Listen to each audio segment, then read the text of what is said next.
ایک بادشاہ تھا، اس کا ایک خاص وزیر تھا جس پہ وہ بہت زیادہ یقین بھی کرتا تھا. ایون اسے کوئی بھی اس نے مشورہ کرنا ہوتا تھا نا تو وہ اسے وزیر کو بلاتا تھا، اور جیسے وہ وزیر بولتا تھا وہ بادشاہ اسی کی انسٹرکشنز پہ عمل کرتا تھا، کیونکہ اس پہ بہت زیادہ یقین بھی تھا، وہ بہت زیادہ پرانا بھی تھا اور وہ بہت زیادہ وفادار بھی تھا.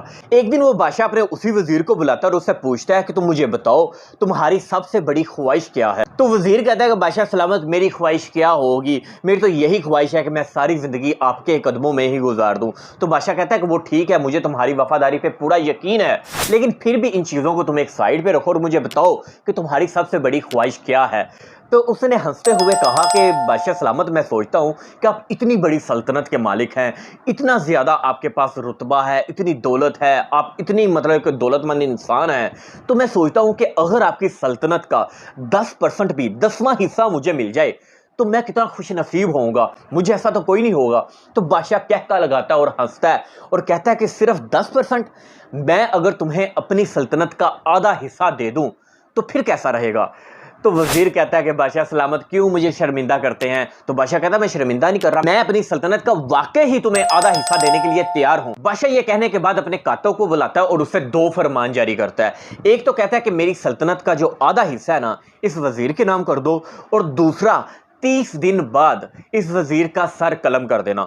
اب جیسے ہی وزیر سنتا ہے تو وہ بہت زیادہ پریشان ہو جاتا ہے. وہ کہتا ہے کہ یہ کیسی دولت ہے کہ دولت آتے ہی میرا سر قلم ہونے لگا ہے. تو وہ بادشاہ کو کہتا ہے کہ پلیز مجھے چھوڑ دیں، مجھے آپ کی کوئی دولت نہیں چاہیے، لیکن پلیز یہ جو آپ کا سر قلم کرنے والا فیصلہ ہے نا اسے آپ واپس لے لیجئے. بادشاہ کہتا ہے کہ میں تمہارے سامنے 3 سوال رکھتا ہوں، اگر ان 30 دن کے اندر اندر تم مجھے ان 3 سوالوں کے جواب دے دیتے ہو نا تو جو دوسرا آپشن ہے وہ ختم ہو جائے گا، یعنی کہ تمہارا جو سر قلم کرنے کا پلان ہے وہ ختم ہو جائے گا اور تمہیں آدھی سلطنت بھی مل جائے گی. لیکن اگر تم ان 30 دنوں میں ان 3 سوالوں کے جواب نہ دے سکے سر قلم کر دیا جائے گا. تو خیر یہ بات ختم کرتے ہوئے بادشاہ کہتا ہے کہ تمہارے وہ 3 سوال یہ ہیں، غور سے سنو. پہلا سوال یہ ہے کہ زندگی کی سچائی کیا ہے، دوسرا سوال یہ ہے کہ زندگی کا سب سے بڑا دھوکہ کیا ہے، اور تیسرا سوال یہ ہے کہ زندگی کی سب سے بڑی کمزوری کیا ہے. اب وزیر بہت ہی زیادہ پریشان ہوتا ہے اور فوراً محل سے نکلتا ہے، ان 3 سوالوں کے جواب تلاش کرنا شروع کر دیتا ہے. اب کیونکہ وہ بھی ایک وزیر ہوتا ہے تو وہ بڑے بڑے مفکروں کو، دانش مندوں کو، انٹیلیجنٹ لوگوں کو بلاتا ہے، کہتا ہے کہ مجھے بتاؤ ان 3 سوالوں کے جواب. جتنے بھی دانش مند ہوتے ہیں، مفکر ہوتے ہیں، سارے اپنی اپنی رائے بھی دیتے ہیں، سارے اپنا اپنا بہتر جواب دینے کی کوشش کرتے ہیں، لیکن کوئی بھی وہ وزیر کو سوال سوٹ نہیں کرتا. وہ کہتا ہے نہیں نہیں نہیں، اس کا آنسر یہ نہیں ہے. خیر وہ وہاں سے جب مایوس ہو جاتا ہے تو وہ اپنا گھوڑا پکڑتا ہے، جنگل میں بھٹکنا شروع کر دیتا ہے. اس کے جوتے جو ہوتے ہیں پھٹ چکے ہوتے ہیں، اس کے پاؤں میں چھالے پڑ رہے ہوتے ہیں، اس کے جو بال ہوتے ہیں وہ بڑے ہو رکھے ہوتے ہیں، بکھر رہے ہوتے ہیں، یعنی کہ اس کی حالت جو وزیروں والی ہوتی ہے نا وہ مکمل چینج ہو چکی ہوتی ہے. دن گزرتے جا رہے ہیں اور اسے ان سوالوں کے جواب نہیں مل رہے اور اسے اپنے گلے میں رسی کا پھندا لٹکتا ہوا دکھائی دے رہا ہے. آخر جب وہ 30واں دن آ جاتا ہے نا وہ سوچتا ہے کہ اب تو مجھے بادشاہ کے پاس واپس جانا چاہیے، مجھے سوالوں کے جواب بھی نہیں ملے. تو وہ واپس اسی محل کی طرف لوٹ رہا ہوتا ہے جنگل کے راستے. تو وہاں اسے وہ بہت زیادہ تھک گیا ہوتا ہے، وہ سوچتا ہے میں یہاں پہ تھوڑی دیر آرام کر لوں. جیسے ہی وہاں پہ وہ تھوڑی دیر کے لیے بیٹھتا ہے نا تو اسے ایک غائب سے آواز آتی ہے کہ تمہارے ان 3 سوالوں کے جواب جن کی تم تلاش میں پاگل ہوئے پھرتے ہو ان کے جواب میرے پاس ہیں. تو وہ بندہ خوشی سے اچھل پڑتا ہے اور کہتا ہے کہ کون ہو تم، میرے سامنے آؤ، کہاں ہو، جلدی سے پلیز مجھے ان کے جواب دے دو تاکہ میں اپنی جان بچا سکوں. تو وہ تھوڑا سا غور کرتا ہے کہ یہ آواز کہاں سے آ رہی ہے. تو وہ دیکھتا ہے کہ ایک بہت بڑا ایک فقیر سا ہوتا ہے، ٹھیک ہے، جو کہ ایک درخت کے نیچے بیٹھا ہوتا ہے اور پاس ایک کتا ہوتا ہے جو کہ پیالے میں دودھ پی رہا ہوتا ہے.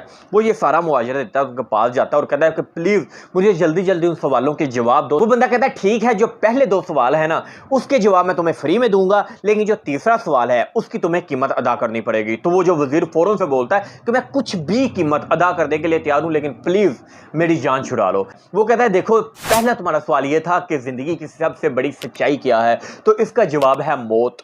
یہ آ کے ہی رہنی ہے، کوئی امیر ہو کوئی غریب ہو، جتنا مرضی اس کا اثر و رسوخ ہو معاشرے میں، اس کا ایک یقین ضرور ہے کہ موت اس کو آکے ہی رہے گی۔ دوسرا تمہارا سوال تھا کہ زندگی کا سب سے بڑا دھوکہ کیا ہے، تو وہ زندگی خود ہے، کیونکہ زندگی ہی ایک ایسی بے وفا ہے جو کبھی بھی کسی بھی موڑ پہ انسان کو دھوکہ دے دیتی ہے اور انسان مر جاتا ہے۔ جیسے وہ دو سوالوں کے جواب دیتا ہے تو وزیر مطمئن ہو جاتا ہے کہ ہاں یار ان کے جواب یہی ہیں، تو اس کے بعد فوراً وزیر سوال پوچھتا ہے اس بندے سے کہ اچھا تم مجھے بتاؤ کہ جو تیسرا تم نے مجھے جواب دینا ہے اس کی تم قیمت کیا لو گے؟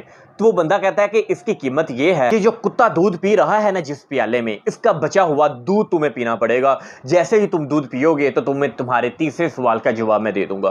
تو وہ بندہ بڑا پریشان ہوتا ہے اور بڑی، کیونکہ اس نے یہ توقع ہی نہیں کی ہوتی، اور وہ بڑی نفرت انگیز نگاہ سے اس پیالے کی طرف دیکھتا ہے کہ یار مجھے اس حد تک گرنا پڑے گا اس سوال کا جواب پانے کے لیے، لیکن کیا کرتا، مجبور تھا، کیونکہ اسے پتا تھا کہ یا تو میرے پاس یہ راستہ ہے کہ یہ میں پیالے کا دودھ پی لوں اور اس کا جواب لے کے بادشاہ کے پاس چلا جاؤں، یا پھر سیدھا محل میں جاؤں اور پھانسی پہ لٹک جاؤں۔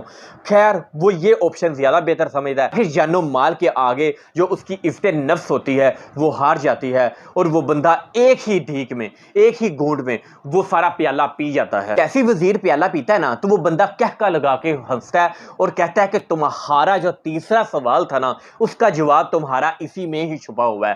تم نے کہا کہ زندگی کی سب سے بڑی کمزوری کیا ہے؟ انسان کی سب سے بڑی کمزوری اس کی غرض ہے، وہ اپنی غرض کے لیے کچھ بھی کر جاتا ہے، بڑی سے بڑی قربانی دے سکتا ہے، خود کو نیچے سے نیچے گرا سکتا ہے، یہاں تک کہ وہ کتے کا چھوڑا ہوا جھوٹا دودھ بھی پی سکتا ہے جیسے تم نے پی لیا۔ مزید اس بندے نے کہا کہ یہی ہماری ایک زندگی کی حقیقت ہے کہ ہم اپنی غرض کے پیچھے بھاگتے بھاگتے ہم اپنی جو عزت نفس ہوتی ہے اسے بھی مجروح کر بیٹھتے ہیں، ہم اپنی عیش و آرام کے لیے خود کو اتنا نیچے گرا لیتے ہیں کہ ہم اپنی شخصیت کو، ہم اپنے امیج کو، ہم اپنی پہچان کو بھول جاتے ہیں۔ اب یہ وزیر یہی تینوں جواب لے کے اس محل کی طرف بادشاہ کو جواب دینے کے لیے جا رہا ہوتا ہے تو رستے میں یہی وہ پریشان ہوتا ہے، اسے خود سے نفرت ہو رہی ہوتی ہے کہ یار اس نے اس دولت کے لیے خود کو کتنا زیادہ گرا لیا ہے، اور وہی اس بندے کے جو سوال ہوتے ہیں اسی اس بندے وزیر کے ذہن میں وہ گھوم رہے ہوتے ہیں کہ واقعی یار انسان غرض کے لیے کتنا زیادہ گر جاتا ہے، کتنا زیادہ نیچ ہو جاتا ہے۔ تو دوستو اس سے ہمیں یہی سبق ملتا ہے کہ کہیں آپ ہم سب کہیں اپنی غرض کے لیے خود کو نیچا تو نہیں دکھا رہے، کہیں ہم اپنی غرض کے لیے اپنی عزت نفس کو مجروح تو نہیں کر رہے۔